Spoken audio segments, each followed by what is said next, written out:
What is happening, Magnus sites? Several of you sent this to me, and I just want to say before I even jump on this, is that I personally do not care what any person that runs our country does in their bedroom, as long as it doesn't involve children, and as long as they are not assaulting anyone in any way.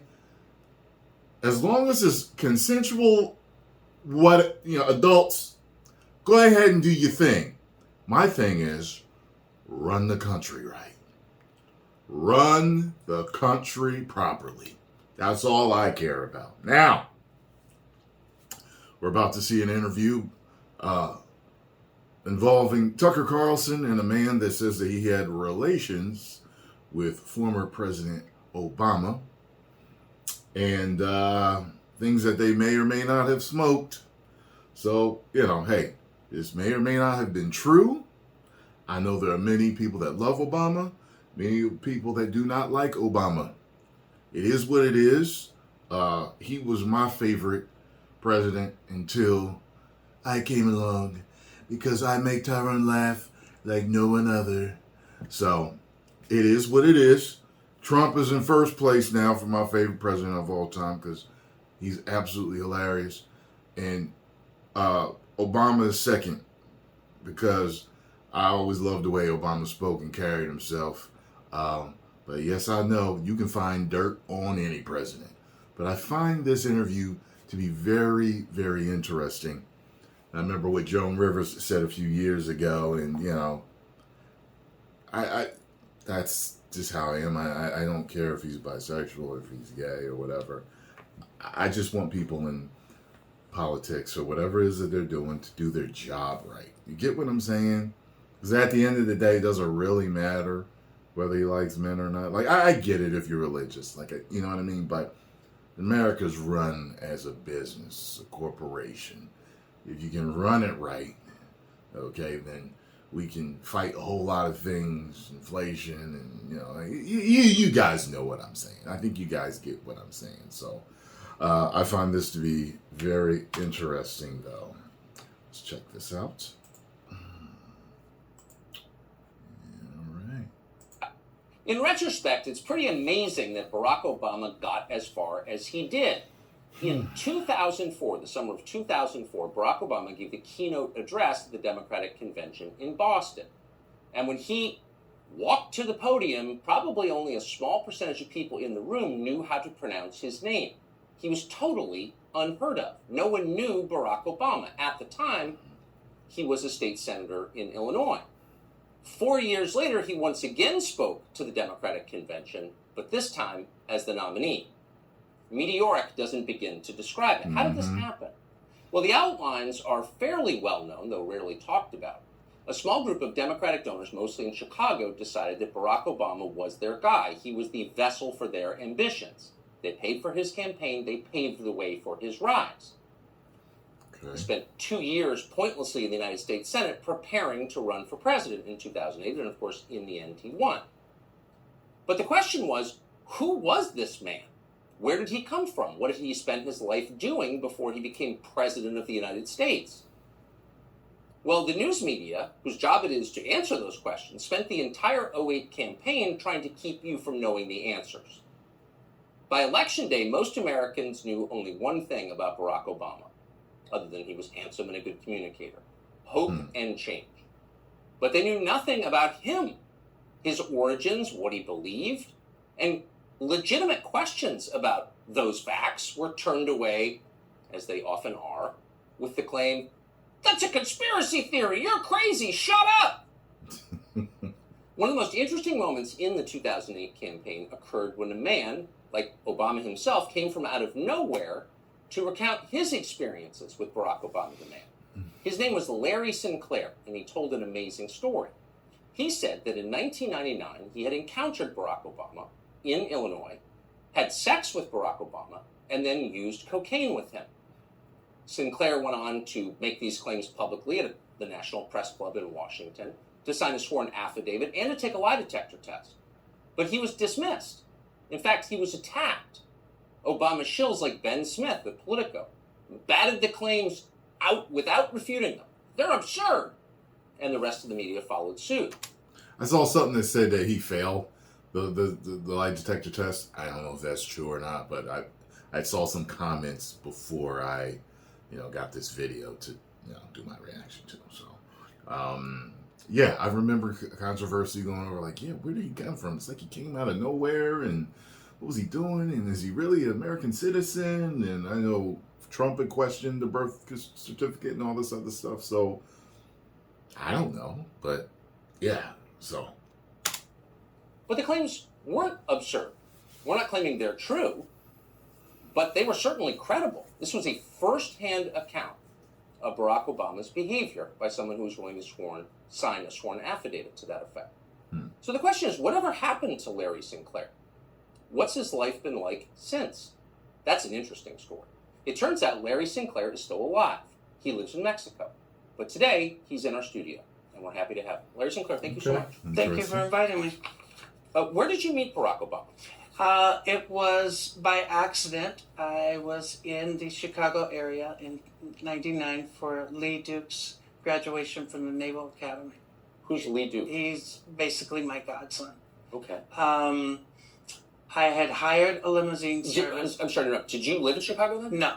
No. I was actually living in Colorado. I had flown in the night before. Okay. So I had hired a limousine service, had made the driver aware that if Lee couldn't leave the base, because once they graduate, some of them actually get their assignments and they're shipping out and they can't leave the base, that I was still interested in going out. And had asked the driver if he knew anybody that was available that might want to show me, Chicago. And he said he did. So who was the driver? His name was Jameer Multani. It was with 5-star limo. So you're just a guy who's in town for the night, and it sounds like you're looking. I think I've read this story before. That's what you're. I think I did read about well, this. I was in town for a few nights, but yeah, I was definitely looking to party.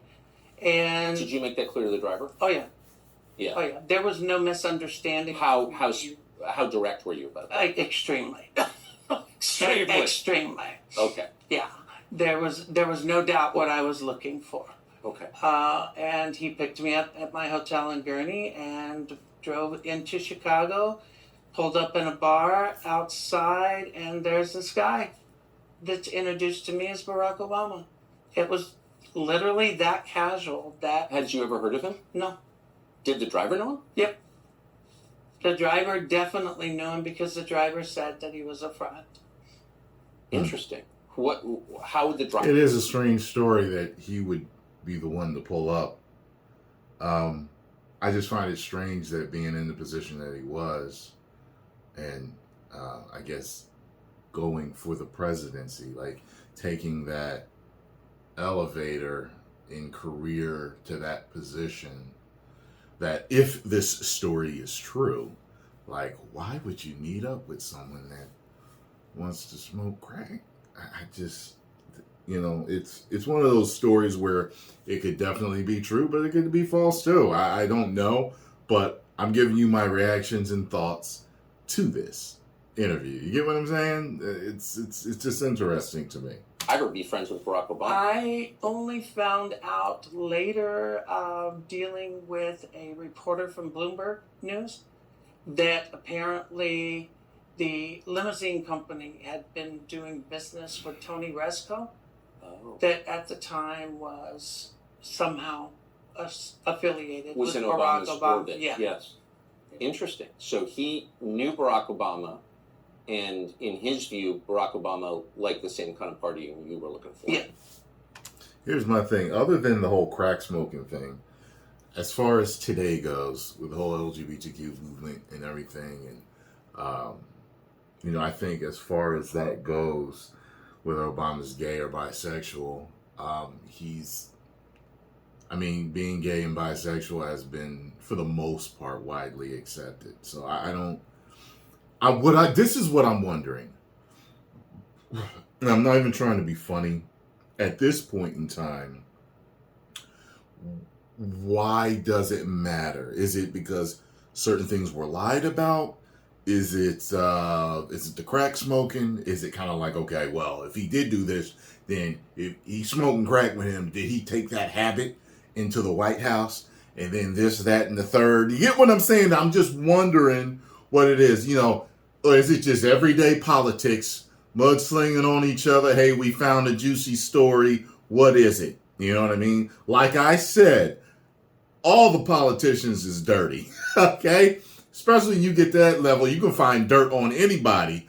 I'm just wondering, like, what exactly, am I missing a connection with a story with him to somebody or to a campaign? Or, you got what I'm saying? Like, are they trying to mess with his credibility on something?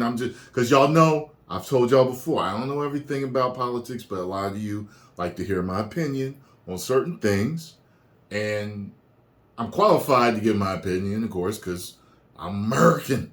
I'm a person that can give my opinion, but I'm not going to always know everything about a particular situation and what's going on. You know what I mean? So that's all I'm saying. Okay. So sex and drugs, in other words. Well, the sex part I wasn't so sure about until, of course, you make your move, but it became obvious very quick. The coke part I thought was interesting because of the way that I had brought it up. So I'm stepping in your story. So you pull up, and I apologize. So you pull up to this bar. The driver is basically scouting some dude for you to hang out with. Correct. There's this guy, Barack Obama. Have you ever heard of Barack Obama? Never. We're having drinks. I mentioned the fact that I could use something to wake up. Was he or was he not the senator at this point? I'm assuming not. But, I've heard of crazier meetings between people, so I don't know. I was extremely exhausted. So you went into the bar? Yes, sir. What kind of bar was it? I'm trying to remember. I've been trying to remember the name. I know that the glasses had 3 X's on them because I remember taking one home for a friend of mine. But, I mean, generally characterize it. Was it working class bar, gay bar, strip bar? It was upscale, quiet. Wasn't really that really didn't have a lot of energy to it. It was more relaxed, more like a lounge as opposed to somewhere where people would go and get loud and crazy. Yeah. Which made it easier to talk. But like I said, when I brought up the fact that I could use something to wake up, he immediately knew what I was referring to, had made it clear that I was looking for coke, and I really was, and had made the suggestion that he knew where we could get it, and we left to go get it. Interesting. Did he say what he did for a living? No. I had no idea that he was a representative in the Illinois House. I had no idea he was in politics. I just knew that he was supposedly married and at the time was going through some issues with the marriage. He said that? That was made clear, yeah. Did he say what kind of issues? No. Do you remember? No. So you said, I'm looking for something to wake up. He knows you're referring to cocaine.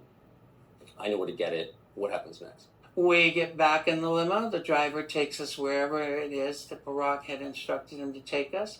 I had given Barack $250 to pay for coke. He gets out, comes back.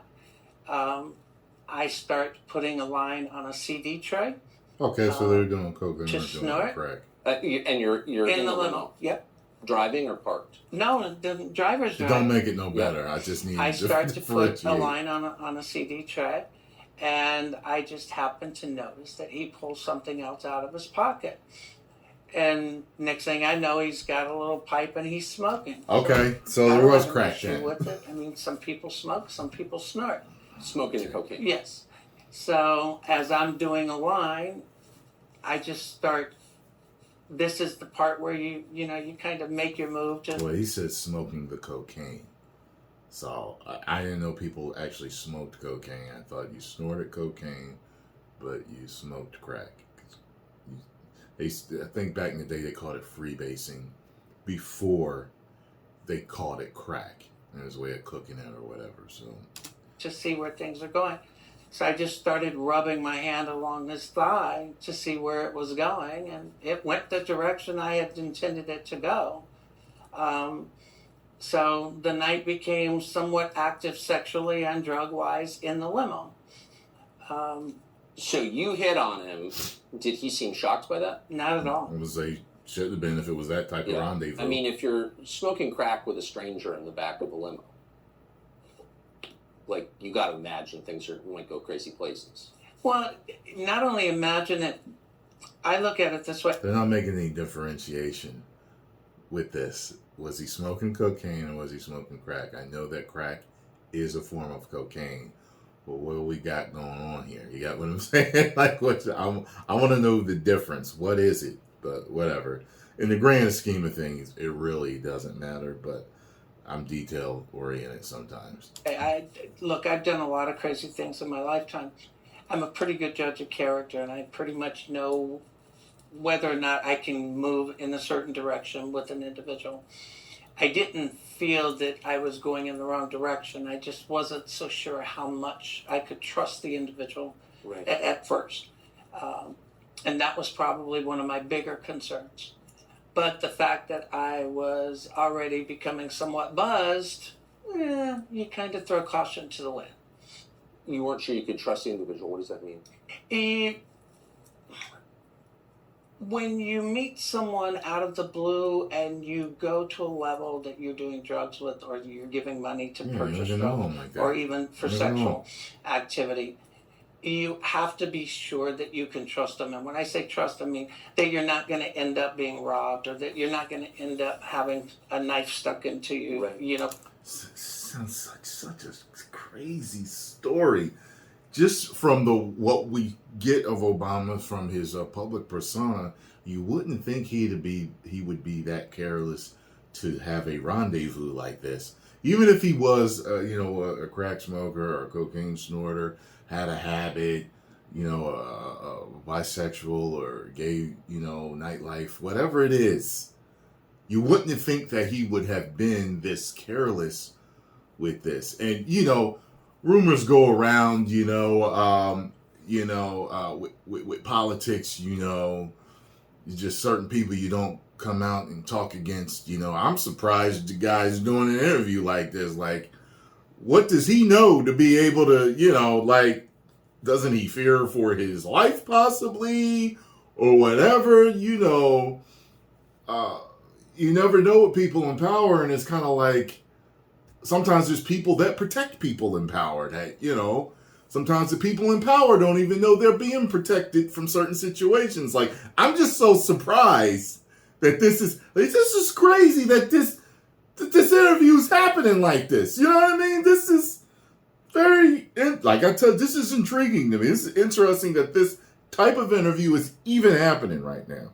From one direction or another, or that you're not going to pull up somewhere and all of a sudden the car door is going to open and you got 5 people pulling you out of it. So that's what I mean when I say trust someone.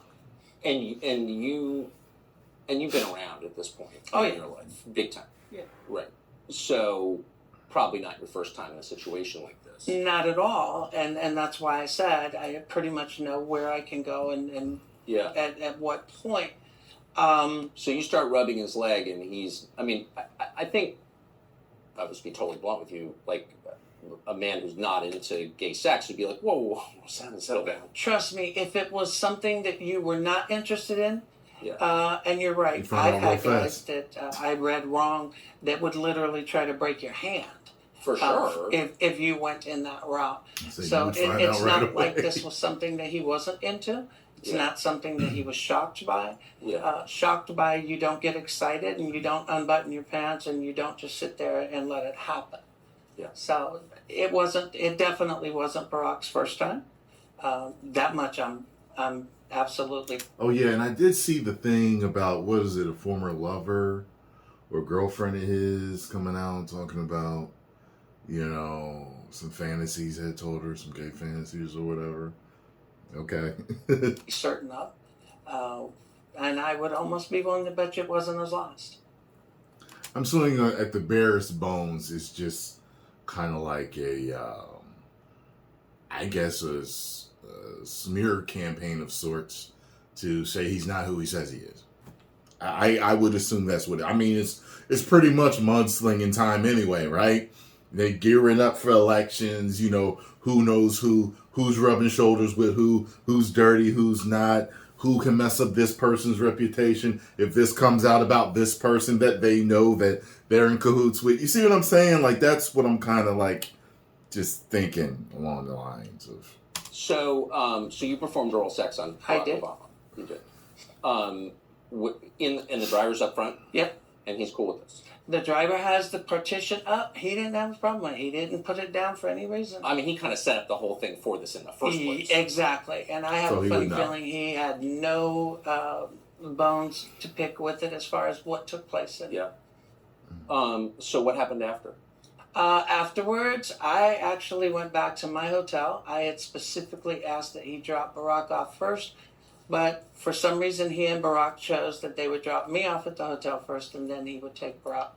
So Barack actually made the drive out to Gurnee, which is a suburb outside of Chicago, to the hotel for me to be dropped off. What hotel was it? It was the Comfort Inn in Gurnee. Ooh, that sounds depressing. Well, you have to remember it was 99. Yeah. And it was close to the Great Lakes Naval Facilities. Yeah. But I got dropped off. They left.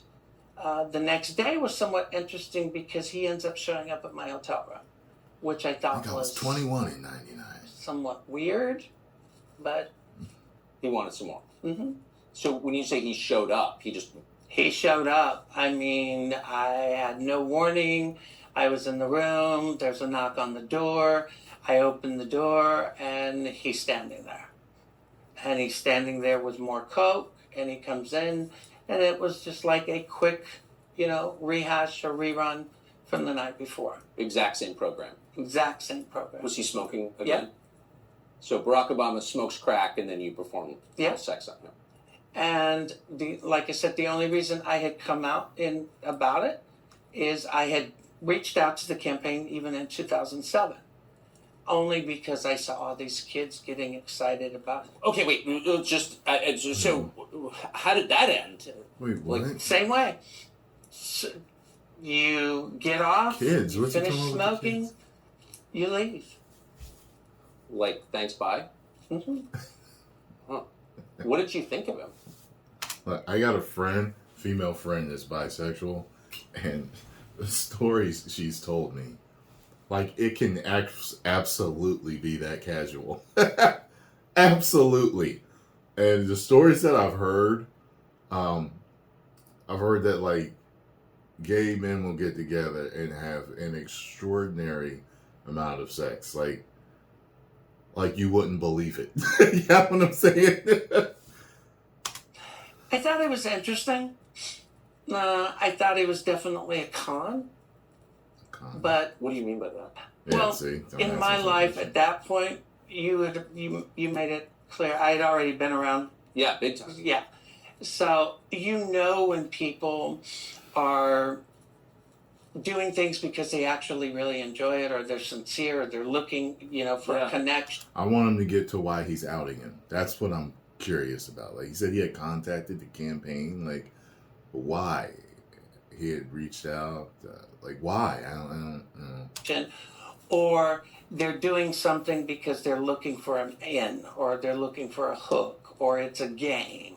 Yeah. So for me, I felt that it was a game for him. It was like, okay, what am I going to get out of it? Or is there something I can get out of it other than just, the sexual part? Right. And lucky for me, I wasn't going back to Chicago anytime soon, so it really didn't matter.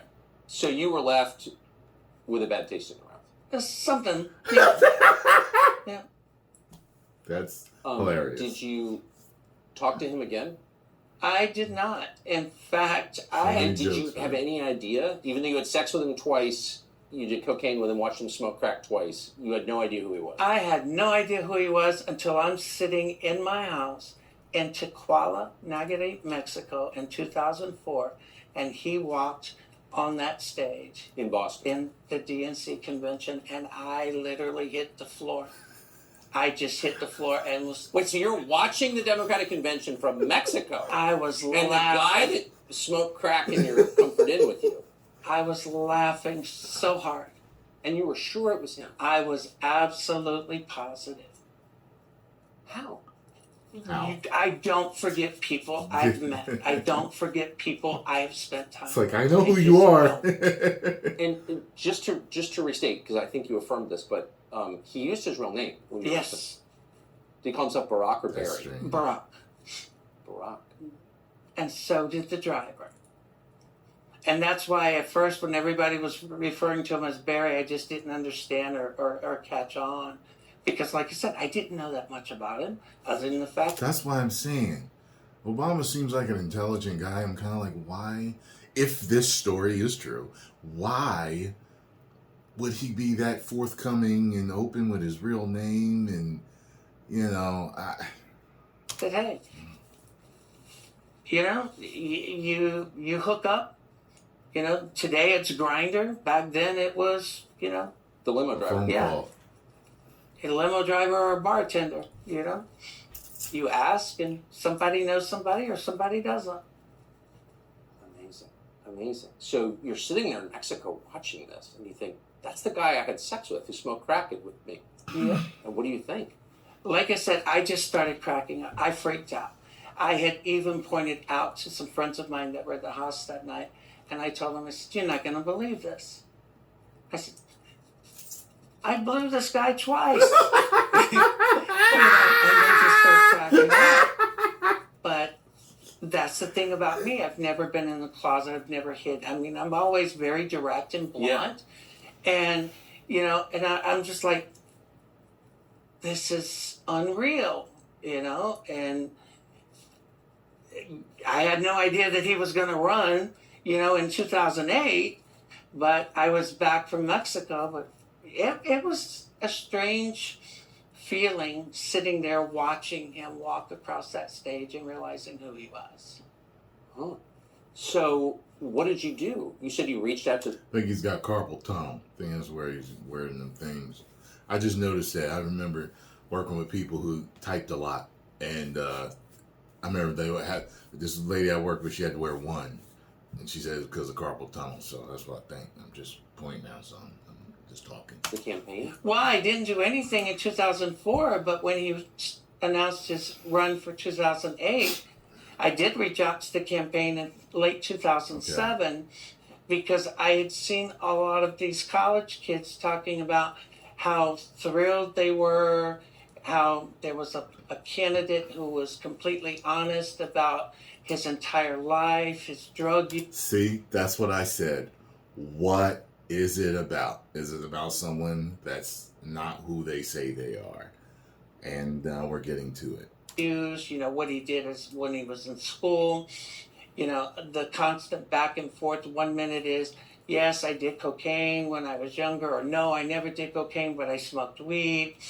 So I just simply pointed out that all I was asking was, look, why don't you just simply come out and say, I did coke and I've done it as recently as 1999. Just tell the truth. Put it out there and be honest and let it stay as the truth. But he's not going to do that. He's running for president.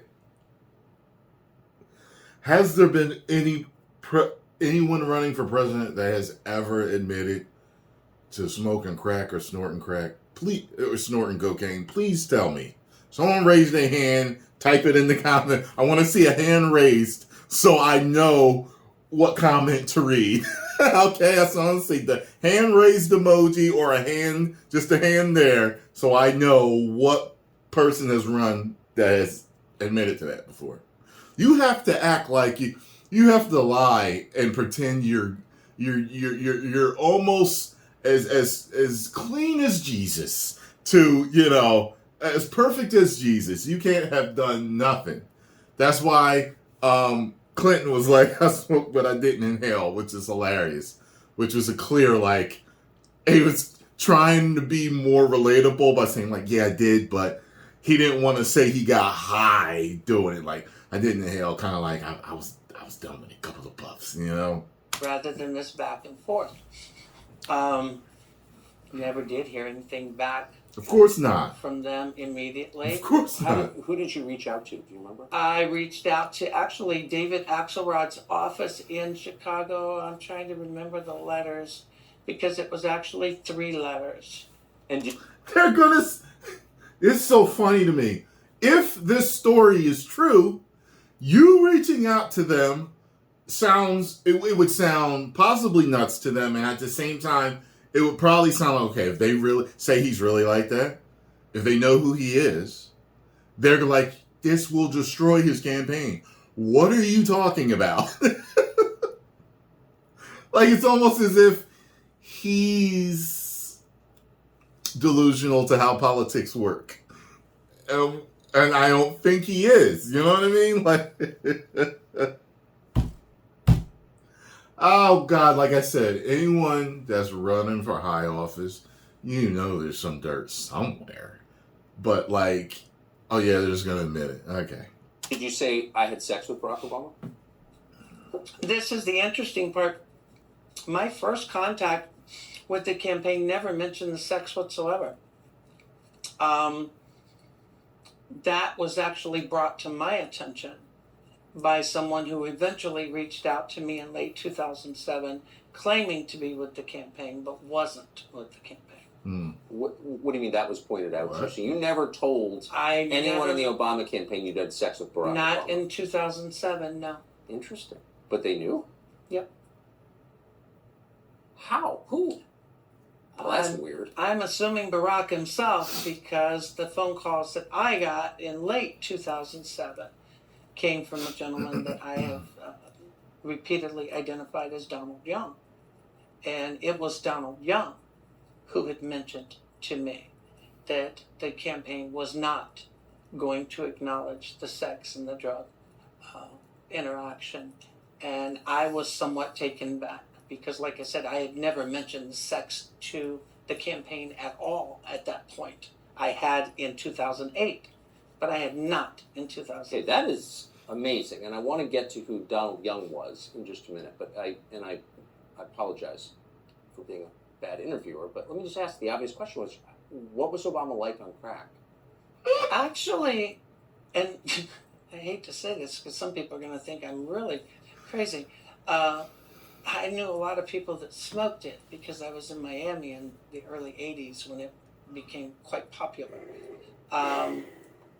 Similar to a friend of mine that I knew in Miami, gets extremely high, calm, almost It seems euphoric. like a calm guy.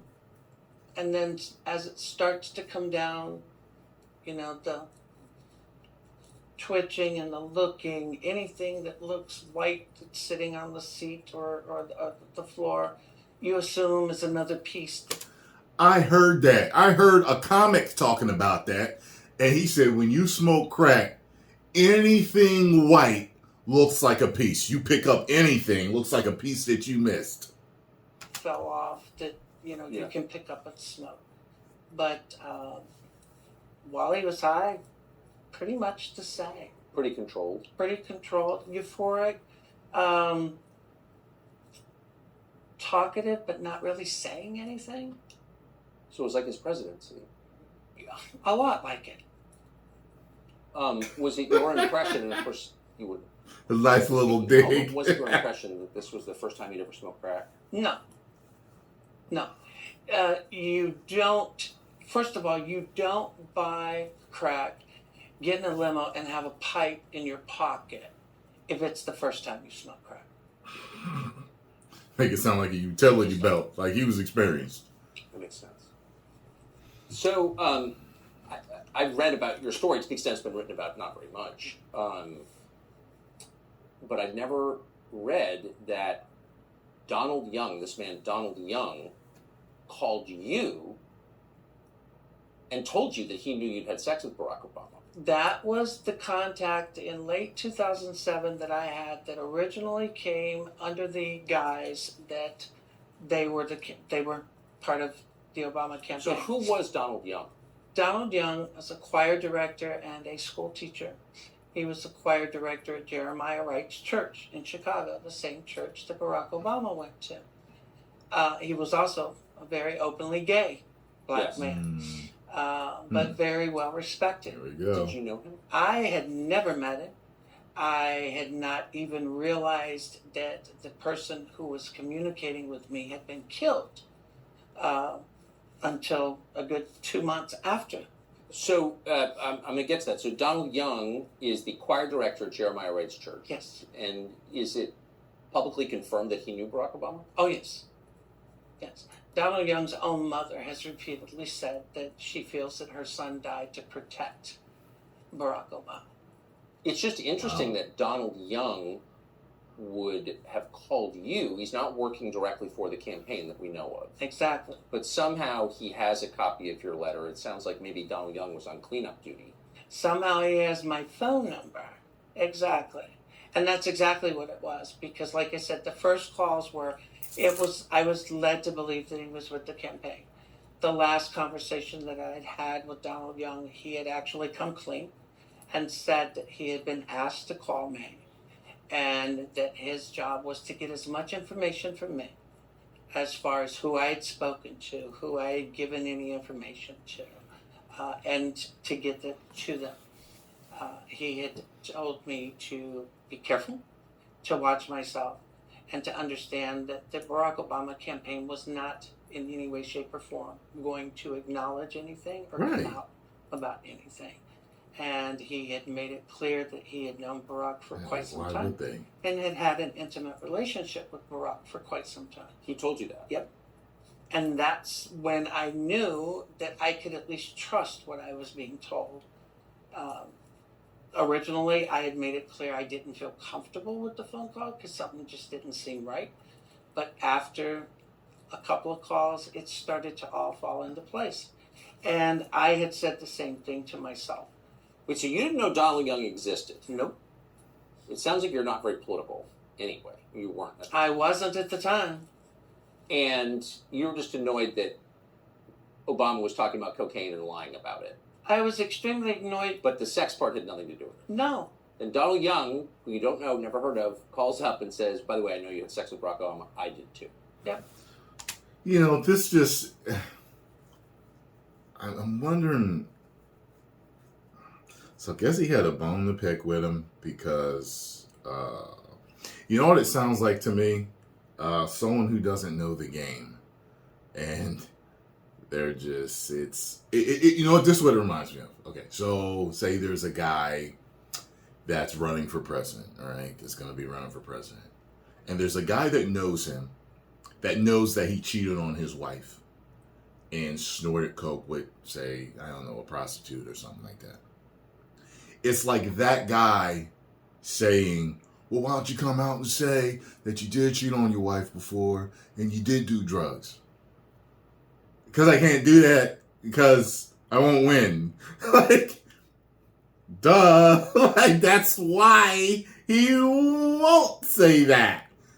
I don't know, this just seems, in a way, on this guy's part, like, petty. I'm kind of like, why? I just don't know why go national like that. I mean, okay. It seems to me it would have been, I guess, more, I don't know if the word is lucrative or whatever, for him to have done it while he was president. Get an interview like this while he was president, or while he was running, or right before, or, you know what I mean? But now he's getting an opportunity.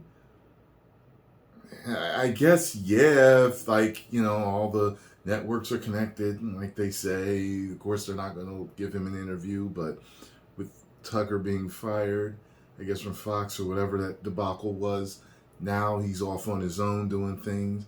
So maybe that's why this guy, somebody like him, finally has the opportunity. But there are tons of podcasts and stuff like that. Has he been on any other? He has been on something else, hadn't he? Wait a minute. I did see him speak before.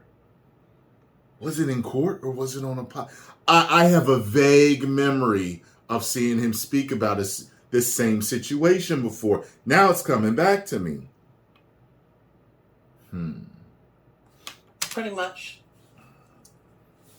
I mean, this is a longer conversation which we're going to have in a minute, but I mean, Obama has a wife and kids, and he's telling America what a great family man he is. Is that, maybe you've seen this a lot, what do you think of that? Well, you know, in 2008, I made it clear that Obama was having marital problems in '99, and everybody in the world said that I was crazy, didn't know what I was talking about. And yet, what was it, 6 months ago, Barack Obama comes out and tells the world that exactly what I said was the truth. In 1999, he and Michelle came very close to divorce.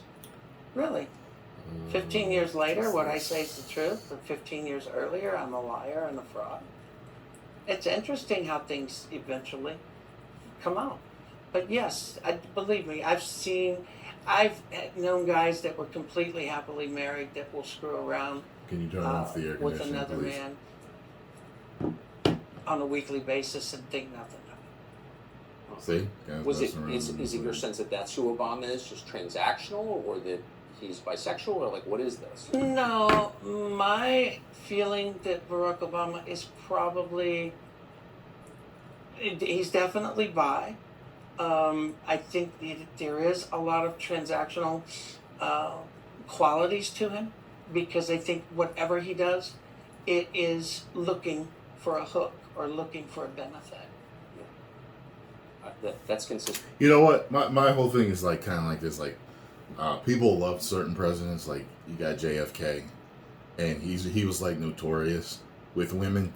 So it's like one of those things. Like, this is not very surprising to me. If the story is real, it's not surprising to me. You know, it's just, you know, I don't know.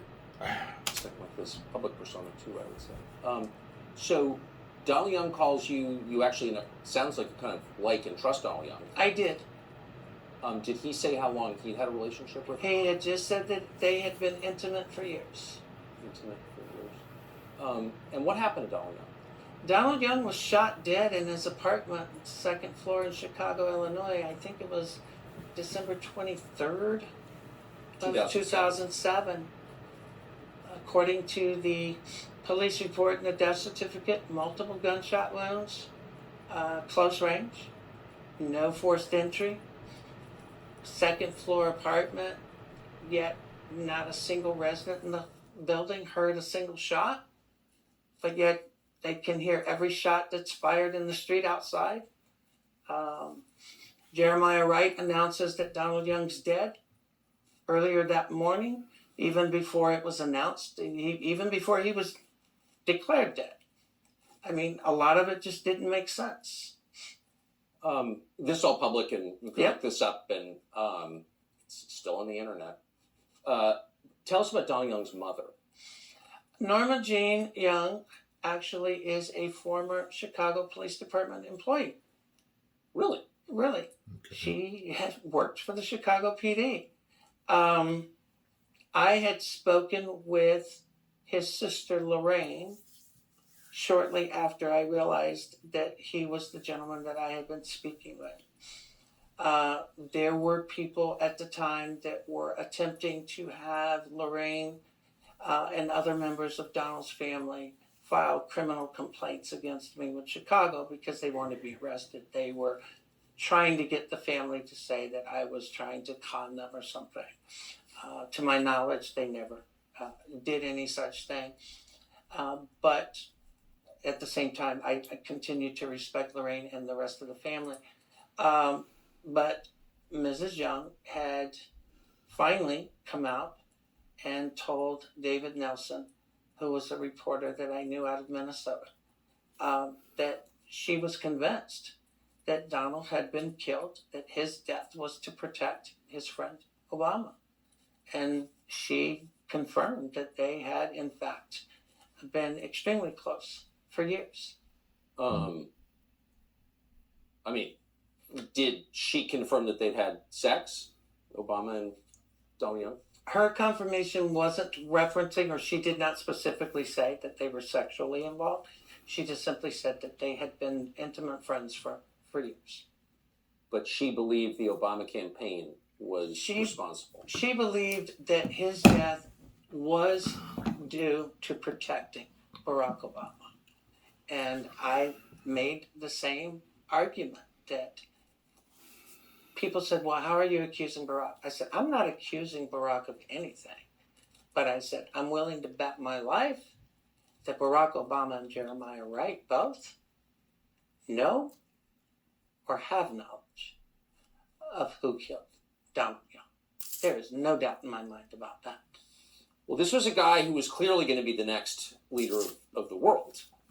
You know, people kill each other over insurance claims, over bar fights. There's a lot at stake here. I have no knowledge of this. I'm not alleging a murder by the Obama campaign or its allies, but it's not. It's not a crazy thing to wonder, obviously. No, and the only thing after I realized what had happened with Donald Young, the only thing I'd ever asked was the same thing that I had done. And I said, you know, if you want to accuse me of being crazy, you know, release your phone records. You know, turn over your phone records from your phone in '99. Turn over your phone records for the last year. I mean, it's that easy. If you've got nothing to hide, it's not like they're going to be made public. Turn them over to authorities. Let them investigate. Let them look. But no.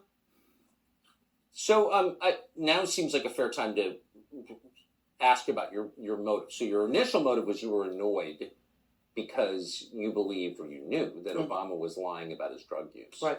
But then after the Donald Young exchange, where he brings up the sex that you had with Obama, what was the point at which you decided, I'm just going to bring this to the country, I'm going to go public? Well, in January of 2008, after having contacted the campaign yet again, I had decided, you know what, screw it. I'm just going to make a YouTube video and put it up. Which I did. That's what I saw. It wasn't because I was looking for anything out of it. In fact, if I had even stopped long enough to anticipate people are going to say money, the blowback and the consequences of speaking out, me being me, it probably would not have stopped me. It might have slowed me a little bit, but it would not have stopped me. I know there are some people that are like that with the law or whatever, or with just being who you are, being open about who you are. It reminds me of that whole, like, Indiana Jones things. This belongs in a museum. Like, it kind of reminds me of that. There's certain people to almost a fault, I think, about just certain matters. It's like, no matter what it is, how the game is played, how the world normally does things, this needs to be out there in public knowledge. You know what I mean? And I don't know. To me, I just seems like he's playing with fire to me. But I figured if you're going to call him out, you can't call him out on part of it. And people said, well, why didn't you just talk about the drug use and leave the sex out? And I said, because if I said he just used drugs and then you found out later it was drugs and sex, you would accuse me of lying because I didn't mention the sex. So my that would happen. opinion was, if you're going to tell the story, then you tell the whole story and let the chips fall where they're made. So that's exactly what I did. And so you made a YouTube video. By the way, I looked for it last night. I couldn't find it. That's because YouTube gave access to my account to someone shortly after the polygraph test. And I was never given access back to it before the video was actually deleted. Are you serious? Oh, yeah. YouTube gave access to the account and the video was deleted. Microsoft gave access to my Hotmail account and all of my emails were circulating the internet, and vacation replies were set up on my email telling people that I was busy giving blowjobs and would get back with them when I was done. And oh, yeah. Look at Tucker's face. To be president. Yeah, and they wanted me to be the biggest fraud and nutcase that ever existed. He didn't do the Tucker laugh yet, though. So I got to ask you, I mean, I wasn't there. I can only assess what you're saying. I don't see any obvious motive for you for gain, financial gain. You're not going to get rich doing this. And in fact, you haven't. You've gotten impoverished. I was going to say, it depends on how many interviews he does and how much they pay him. As a result of it. But is he going to have a book coming out? You know what I mean? Like, if I'm a reporter, well, I was a reporter at the time. I remember thinking, well, that's an interesting story. But it seemed like nobody in the media wanted to follow up with you. And some people, like Ben Smith at Politico, who's a liar and a shill posing as a journalist. So he said that under his breath. Saying, oh, it's ridiculous. Right off the first graph, it's ridiculous, these claims. Well, I think I have an answer for why a lot of reporters did not want to follow up. And I think it would have something to do with what David Axelrod told a old Chicago Sun-Times reporter, Chicago Tribune reporter, John Crutzen. Axelrod had been a reporter in Chicago before he went into politics. Well, John Crutzen worked for the Chicago Tribune. And John Crutzen actually came to Duluth, Minnesota and sat down with me and talked with me. And John Crutzen had told me point blank that before he had flown out, that he had spoken to Axelrod, and that Axelrod had told him that they were aware of who I was, and that it was their intentions to destroy me, and that if any reporter had mentioned me to them, they would be completely cut off, and that outlet would be completely cut off from access to the Obama campaign for the duration of the year. I think that basically so what I think said that earlier. had a lot to do with why reporters didn't bring things up to the campaign, because everybody wanted access to, the new savior. Nobody wanted to be blackballed and denied access to a historic campaign. Yeah, but I mean, if it's the guy's running for president and credible information comes out that he's smoking crack and having sex with dudes, I mean, that seems like a story. Well, it would be a story if the media really When you put it that cared way. about telling Sounds people the truth hilarious. about anything. Yeah, they're liars. And that Ben Smith is a liar. Oh, Ben Smith's more than a liar, but you're right. What do you mean more than a liar? He's a complete fraud. Ben Smith, I hear people talking about grifters. Ben Smith to me is a grifter. Ben Smith wrote an article saying that I had a 27-year Criminal history. Career criminal. And the funny thing is if you look my criminal history up, which I've published myself and provided from day one, my criminal history goes from 1980 to 1986. And everything I've ever done, I've owned it. I've never wasted taxpayer money.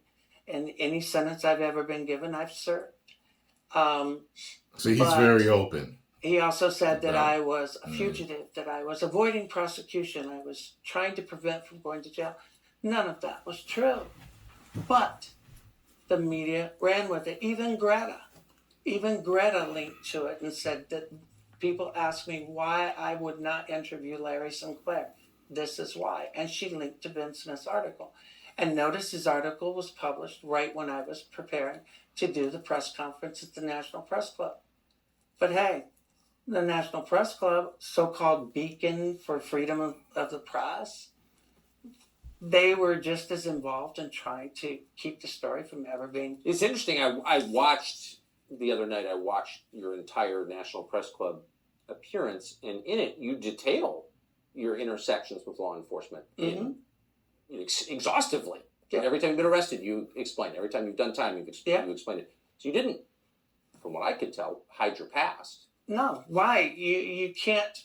I mean, I've never hidden my past in regular everyday life. Why would I hide it in something like this? So, I mean, you're the only person on this set who's had sex with Barack Obama. So I think you're... Allegedly. I don't know, expert on Obama, but you know more than most people. What's your assessment of him now? I think he's the same grifter that he's always been. I think he's still very power hungry. I think Obama is calling the shots in the current Biden administration more than people are willing to admit. I've heard that before. I think Obama is hell-bent.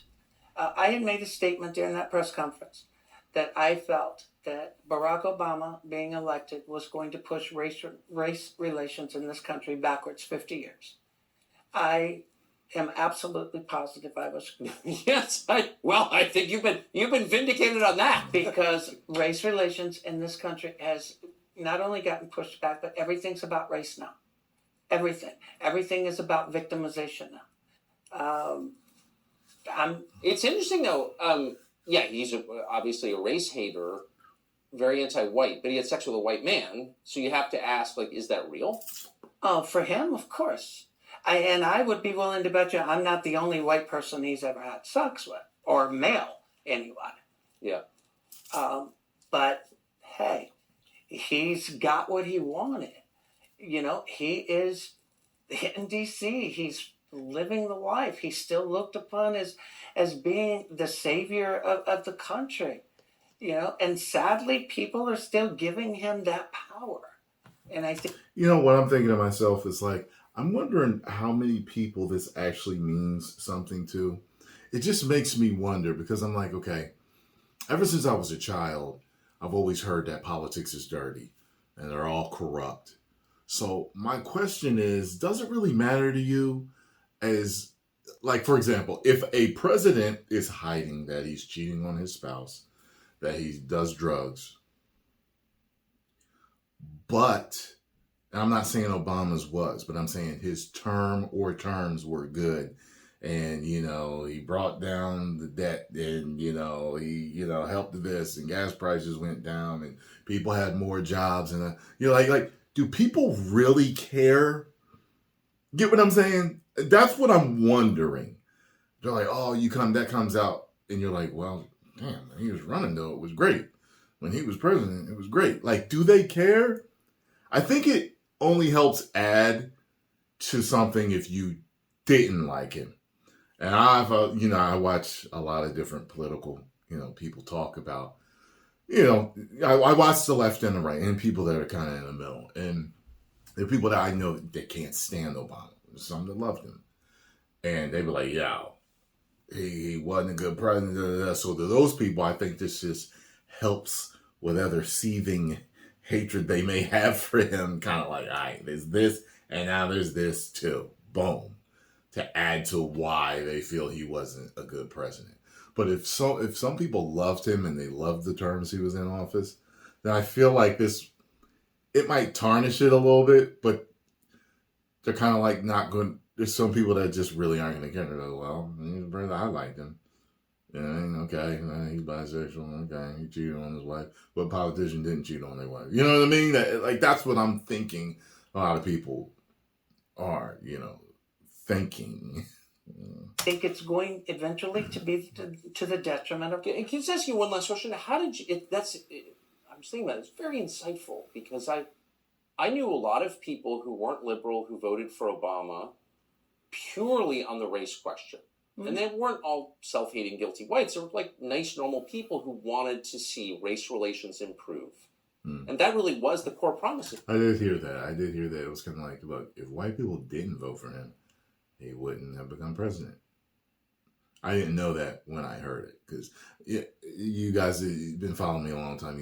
I was never into politics, so I didn't really look at things like that. I just, I was raised Jehovah's Witness, and when you're raised as a Jehovah's Witness, you're told to stay neutral politically. That's what you're told. So when I stopped being a Jehovah's Witness, it was like no ill will or hatred toward them as an organization. I just didn't feel like I needed religion. I'm a spiritual person. I still think that there's a God and, everything like that. I pray and stuff. But it was just like, I still didn't feel a need to get into it.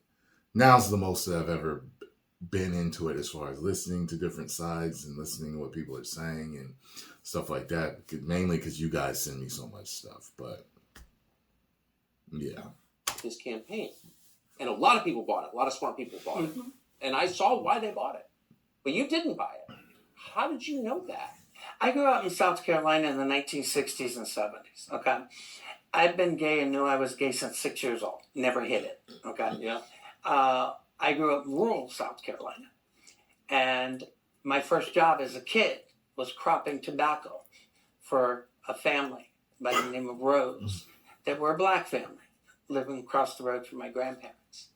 So I grew up as a kid, a gay kid, in an era and an area that would get you killed being gay just as quick as you could be hanging being black.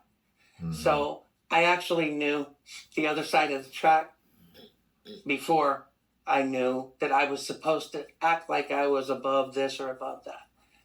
I've watched it my whole life. I know when someone plays, when it comes to acting like they're one way and then in reality they're the biggest racists or bigots alive on both sides. Okay.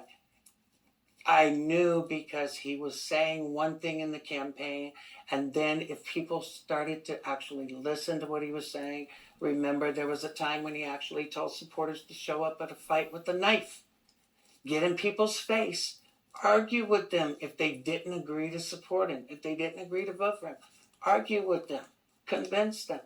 Come on. You don't make statements like that and tell me that you're not going to make things about race. He did. Man, that is the one part of your story that we can say unequivocally you're telling the truth about. You saw that, and most people didn't. Larry Sinclair, I'm really grateful that you came. I wish I had interviewed you. Very interesting. In 2008. I don't think anyone would have run the interview. I was going to say, yeah, but, no. Anyway, thank you. You're welcome. Very Thank much. you. Great to meet you. You too. He did the laugh at the end. He did the laugh. Well, folks. And I think, if you allow me, let me just... There we go. So, yeah, there we go, folks. So there you have it. I've talked till I could cough out coat hangers. I have nothing else to say. Wow. Is it true? Is it not true? Maybe, maybe not. But it was a very interesting interview, and I enjoyed commentating on it. And if there's anything that I missed, make sure you post it in the comment section. Tyrone is a great entertainer, and I've been watching him for a while. He's a funny guy, pretty intelligent, and Americans, you can choose to believe him or not. It's whatever with me. 1 million subscribers. Woo.